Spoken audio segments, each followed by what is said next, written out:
नमस्कार दोस्तों, आप सभी का हमारे भक्ति एंड फन वीडियोस चैनल में स्वागत है। आज मैं आप लोगों को श्रीमद् भागवत कथा सुनाने जा रही हूँ। तो चलिए भक्तों, श्रवण करते हैं। भागवत पुराण कली काल में सभी पुराण में सर्वाधिक आदरणीय पुराण में से एक है। हमेशा से भागवत पुराण कथा हिंदू समाज की धार्मिक, सामाजिक और लौकिक मर्यादाओं की स्थापना में महत्वपूर्ण भूमिका अदा करता आ रहा है। यह वैष्णव संप्रदाय का प्रमुख ग्रंथ है। भागवत पुराण में वेदों, उपनिषदों तथा दर्शन शास्त्र के गूढ़ एवं रहस्यमय विषयों को अत्यंत सरलता के साथ निरूपित किया गया है। इसे भारतीय धर्म और संस्कृति का विश्वकोश कहना अधिक समीचीन होगा।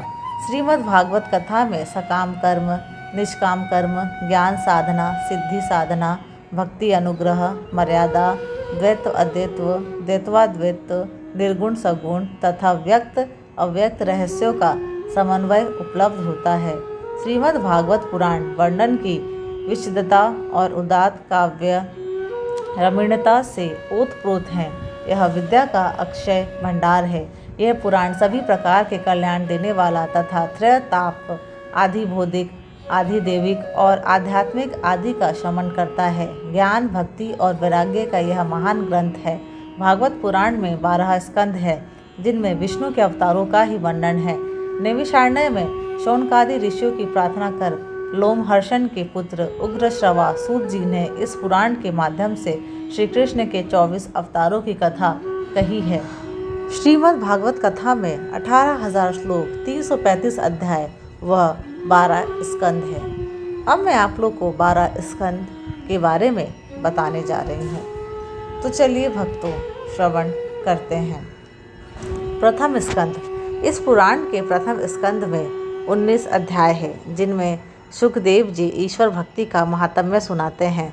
भगवान के विविध अवतारों का वर्णन, देवर्षि नारद के पूर्व जन्मों का चित्रण, राजा परीक्षित के जन्म, कर्म और मोक्ष की कथा, अश्वत्थामा का निंदनीय कृत्य और उसकी पराजय, भीष्म पितामह का प्राण त्याग, श्री कृष्ण का द्वारका गमन, विदुर के उपदेश, धृतराष्ट्र, गांधारी तथा कुंती की तन गमन एवं पांडवों का स्वर्गारोहण के लिए हिमालय में जाना आदि घटनाओं का क्रमवार कथानक के रूप में वर्णन किया गया है। द्वितीय स्कंद। इस स्कंद का प्रारंभ भगवान के विराट स्वरूप वर्णन से होता है। इसके बाद विभिन्न देवताओं की उपासना, गीता का उपदेश, श्री कृष्ण की महिमा और कृष्णार्पणमस्तु की भावना से की गई भक्ति का उल्लेख है।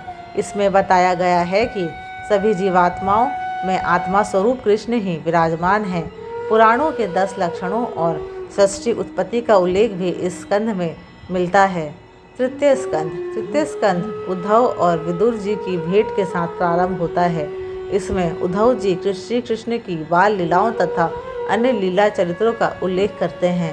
इसके अलावा विदुर और मैत्रेय ऋषि की भेंट, सृष्टि क्रम का उल्लेख, ब्रह्मा की उत्पत्ति, काल विभाजन का वर्णन, सृष्टि विस्तार का वर्णन, वराह अवतार की कथा, दिति के आग्रह पर ऋषि कश्यप द्वारा असमय दिति से सहवास एवं 2 अमंगलकारी राक्षस पुत्रों के जन्म का शाप देना, जय विजय का सनत कुमार द्वारा शापित होकर विष्णुलोक से गिरना और दिति के गर्भ से हिरण्याक्ष एवं हिरण्यकशिपु के रूप में जन्म लेना, प्रहलाद की भक्ति, वराह अवतार द्वारा हिरण्याक्ष और नरसिंह अवतार द्वारा हिरण्यकशिपु का वध, कर्दम देवहूति का विवाह, सांख्य शास्त्र का उपदेश तथा कपिल मुनि के रूप में भगवान का अवतार आदि का वर्णन इस स्कंद में किया गया है।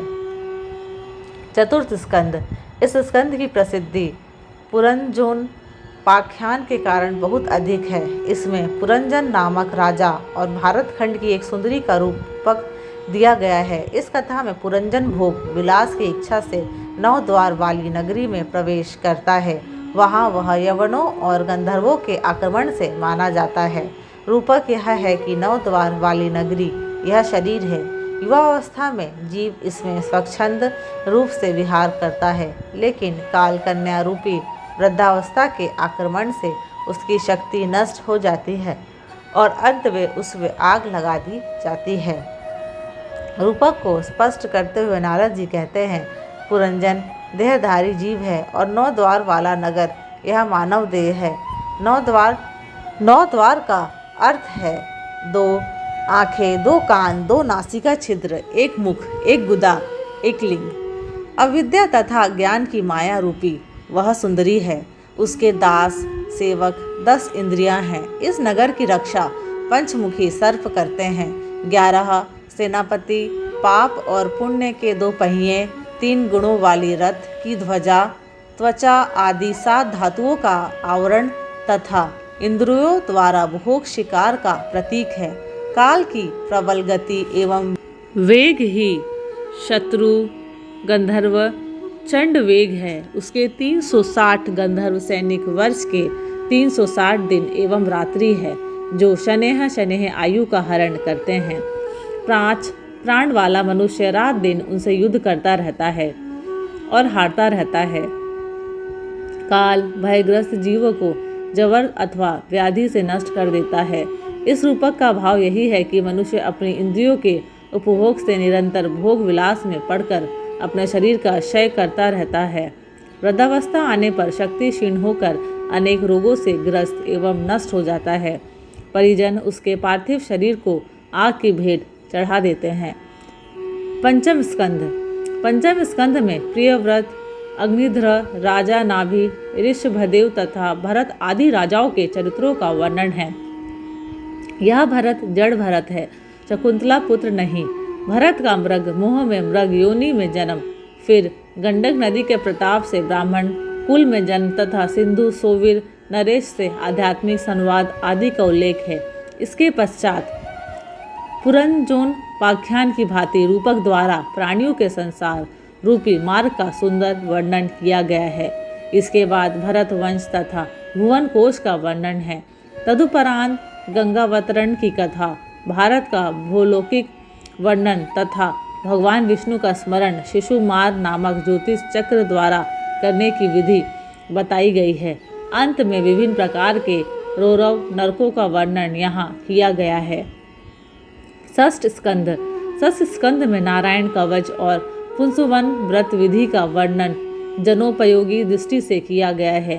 पुंसवन व्रत करने से पुत्र की प्राप्ति होती है। व्याधियों, रोगों तथा ग्रहों के दुष्प्रभावों से मनुष्य की रक्षा होती है। एकादशी एवं द्वादशी के दिन इसे अवश्य करना चाहिए। इस स्कंद का प्रारंभ कान्यकुब्ज के निवासी उजामिल उपाख्यान से होता है। अपनी मृत्यु के समय अजामिल अपने पुत्र नारायण को पुकारता है। उसकी पुकार पर भगवान विष्णु के दूत आते हैं और उसे परम लोक ले जाते हैं। भागवत धर्म की महिमा बताते हुए विष्णु दूत कहते हैं कि चोर, शराबी, मित्रद्रोही, ब्रह्मघाती, गुरु पत्नीगामी और चाहे कितना भी बड़ा पापी क्यों न हो, यदि वह भगवान विष्णु के नाम का स्मरण करता है तो उसके कोटि कोटि जन्मों के पाप नष्ट हो जाते हैं। किंतु इस कथन में अतिशयोक्ति दिखाई देती है। परस्त्रीगामी और गुरु की पत्नी के साथ समागम करने वाला कभी सुखी नहीं हो सकता। यह तो जघन्य पाप है। ऐसा व्यक्ति रौरव नरक में ही गिरता है। इसी स्कंद में दक्ष प्रजापति के वंश का भी वर्णन प्राप्त होता है। नारायण कवच के प्रयोग से इंद्र को शत्रु पर भारी विजय प्राप्त होती है। इस कवच का प्रभाव मृत्यु के पश्चात भी रहता है। इसमें वत्रासुर राक्षस द्वारा देवताओं की पराजयस, दधिची ऋषि की अस्थियों से ब्रज निर्माण तथा वृत्तासुर के वध की कथा भी दी गई है। सप्तम स्कंद में भक्तराज प्रहलाद और हिरण्यकश्यप की कथा विस्तार पूर्वक है। इसके अतिरिक्त मानव धर्म, वर्ण धर्म और स्त्री धर्म का विस्तृत विवेचन है। भक्त प्रहलाद के कथानक के माध्यम से धर्म त्याग, भक्ति तथा निस्पृहता आदि की चर्चा की गई है। अष्टम स्कंद, इस स्कंद में ग्राहा द्वारा गजेंद्र के पकड़े जाने पर विष्णु द्वारा गजेंद्र उद्धार की कथा का रोचक वृत्तांत है। इसी स्कंद में समुद्र मंथन और मोहिनी रूप में विष्णु द्वारा अमृत बांटने की कथा भी है। देवासुर संग्राम और भगवान के वामन अवतार की कथा भी इसी स्कंद में है। अंत में मत्स्यावतार की कथा यह स्कंद समाप्त हो जाता है। नवम स्कंद, पुराणों के एक लक्षण वंशानुचरित के अनुसार इस स्कंद में मनु एवं उनके 5 पुत्रों के वंश इक्ष्वाकु वंश, निमि वंश, चंद्र वंश, विश्वामित्र वंश तथा पुरु वंश, भरत वंश, मगध वंश, अनु वंश, दस्यु वंश, तुरसु वंश और यदु वंश आदि का वर्णन प्राप्त होता है। राम, सीता आदि का भी विस्तार से विश्लेषण किया गया है। उनके आदर्शों की व्याख्या भी की गई है। दशम स्कंध, यह स्कंद 2 खंडों पूर्वार्ध और उत्तरार्ध में विभाजित है।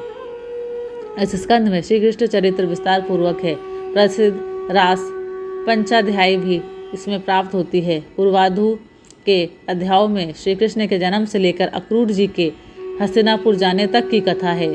उत्तरार्ध में जरासंध से युद्ध, द्वारकापुरी का निर्माण, रुक्मणी हरण, श्री कृष्ण का गृहस्थ धर्म, शिशुपाल वध आदि का वर्णन है। यह स्कंद पूरी तरह से श्री कृष्ण लीला से भरपूर है।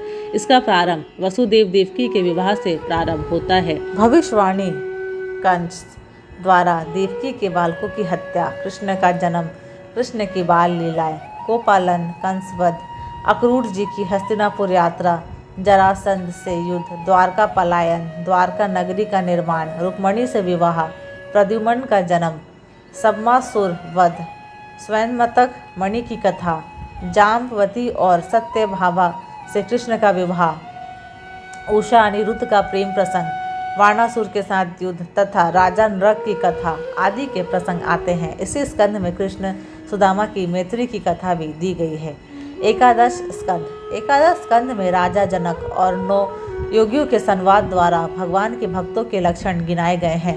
ब्रह्मवेत्ता दत्तात्रेय महाराज यदु को उपदेश देते हुए कहते हैं कि पृथ्वी से धैर्य, वायु से संतोष और निर्लिप्तता, आकाश से अपरिच्छिन्नता, जल से शुद्धता, अग्नि से निर्मलता एवं माया, चंद्रमा से क्षण भंगुरता, सूर्य से ज्ञान, ग्राहकता तथा त्याग की शिक्षा ग्रहण करनी चाहिए। आगे उद्धव को शिक्षा देते हुए 18 प्रकार की सिद्धियों का वर्णन किया गया है।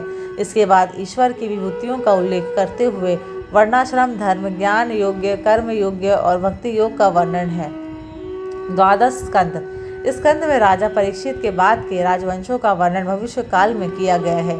इसका सार यह है कि 138 वर्ष तक राजा प्रद्युम्न, फिर शिशुनाग वंश के 10 राजा, मौर्य वंश के 10 राजा 136 वर्ष तक, शुंग वंश के 10 राजा 112 वर्ष तक, कण्व वंश के 4 राजा 345 वर्ष तक, फिर आंध्र वंश के 30 राजा 456 वर्ष तक राज्य करेंगे। इसके बाद अमीर, गंधर्वी, कंड, यमन, तुक्र, गुरुंड और मौन राजाओं का राज्य होगा। मौन राजा 300 वर्ष तक और शेष राजा 1099 वर्ष तक राज्य करेंगे। इसके बाद वाल्हीक वंश और शूद्रों तथा मलेच्छों का राज्य हो जाएगा। धार्मिक और आध्यात्मिक कृति के अलावा शुद्ध साहित्यिक एवं ऐतिहासिक कृति के रूप में भी यह पुराण अत्यंत महत्वपूर्ण है।